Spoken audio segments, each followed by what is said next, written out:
Ladies and gentlemen, my name is Eric Perez-Brain and I am with En.Joy.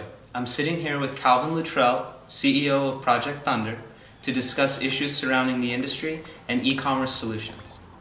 Calvin has 15 years experience in e-commerce and software development. Walk us through a fictitious plan or project that a business owner could expect to see if he was to come to you with a creative idea. The question is a project from beginning to end, from soup to nuts is what I like to call it. And so a lot of times what happens is an individual will call and they'll say they've got an existing business or they're working on a new business that they want to take either to the next level, or they want to update a platform so they can roll out new features, or whatever the situation is. Rather trying to sell them the entire process or the entire project, which is what most people would do, we sell them just the planning process portion of it. So we carve out some hours and we work with that individual or a group of individuals at that company, and we plan out for 4 to 6 weeks, and we actually build the website blueprint, if you will. And the blueprint is basically what allows us to present to the customer and say, here's what you're going to get, here's when you're going to get it, and here's how much it's going to cost. Now, the advantage for the customer of doing this planning process with us is is they have a plan, and if they really wanted to, they could take that plan and actually go to somebody else and build the project, but that typically doesn't happen. So, but what they get out of it is they get what's called a cost-contained solution. That's what people are really looking for. They're looking for some security that the project is not going to run over 40–50%, like a lot of the federal government projects and a lot of things that people deal with. And what we're able to do is, by providing this planning process, is we eliminate the slack in the project, the loose ends, the things that will cause a downward spiral and cause a project to go way off budget and take way longer to build than expected. You know, a lot of companies, when they build these sites, they're building marketing plans and advertising plans, and they make commitments with dollars to roll those things out. So when a project rolls 6 months late, you know, usually the consequences are pretty big. So once we finish the planning process and the customer signs off on the plan, we begin construction, and generally what happens is we'll start building the project, and in the end, you know, when we get about 90% finished, the customer starts to see what they were expecting. And this is usually pretty common, and it's pretty reliable. We've done enough of them now over the last 7 years that we pretty reliably will hit the mark. But when you consider that the average, based on the Chaos Report, which is a 10-year study on these kinds of projects, that 80% of projects will be over budget and late, we've significantly bent that curve with this planning process. So when we actually build the project, we generally do weekly check-ins. So we meet with the client on a weekly conference call. We go over all the gotchas, the issues, any concerns that have come up. We show them the progress. So they continually have this weekly check-in, so they know what's going on, they know what they're expecting, and they know where we're at in the process. And then we deliver the project. So when we first deliver the project, it's sort of in what I would call a beta phase.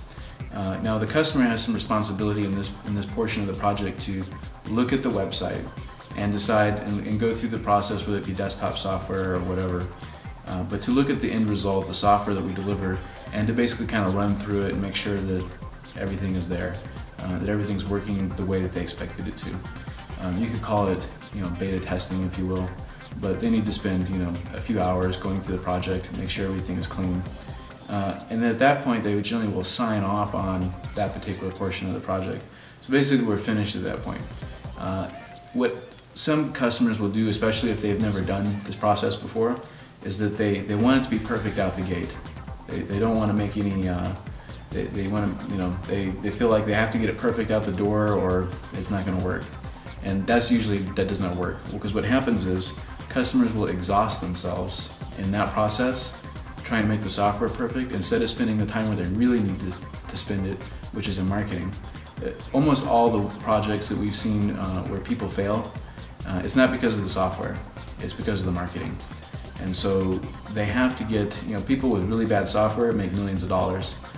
So that's one aspect of it. So they want to get the software finished, you want to focus on the marketing, and then the way that we work on the software is to, after the site goes live, we continue to work with the customer over time 10 hours a month, and then we continue to improve the quality of that website or software project a little bit at a time. And when you add it up over time, over 12 months, and you've got 120 hours extra into a project, and it really sort of lifts it up. And it also, when the customer is dealing with their customers, their end users, they get feedback, and that feedback is ultimately what allows them to produce a good result. If they try to do it all on their own without getting any feedback, they're making a lot of assumptions, and they're spending a lot of money based on assumptions that may not be accurate.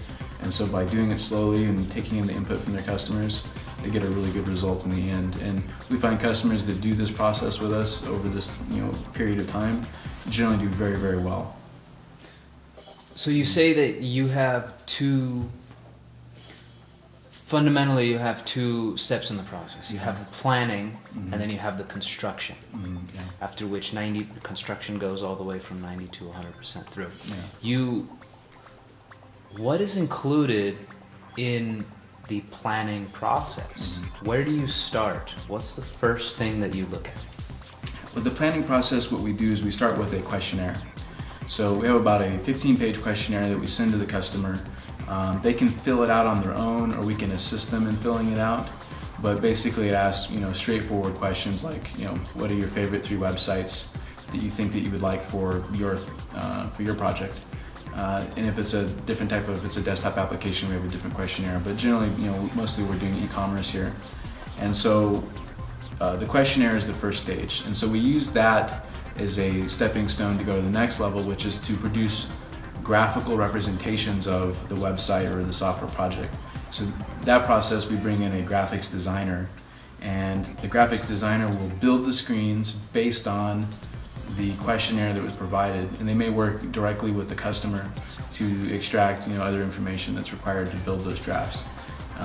And from the drafts, once the drafts are approved by the customer, then we cut them up into little pieces and we build a document based on that. So this planning document is the result of taking a graphic, cutting each module out of the graphic, and then dropping it into a document with a detailed explanation of how it will work. Because you would imagine that something would have like a search, like a website search. Well, website search is a very broad topic. There's 20 different ways of implementing a search. There's does the search scope include documentation as well as products, or it's all over the place. And so you have to really spell it out for people. And then later on, if they find, I thought it was going to search my document library, which may consist of PDF files or something, they can look in this documentation and see, it doesn't do that, it isn't specified. And then we'll either fix it at that point or negotiate or whatever. But to set the expectation for the customer, I think is ultimately which creates satisfaction in the end, because they say the satisfaction is in the details. And by eliminating most of that with the planning, then the 1 or 2 things that people forgot about that they really want, it becomes a much smaller issue. It's when you have to fundamentally rebuild large portions of a project where people start to get dissatisfied with it. Calvin, I'd like to take this opportunity to say thank you very much for sitting down with us and talking about all of these issues today. Great, thanks a lot, Eric. Likewise.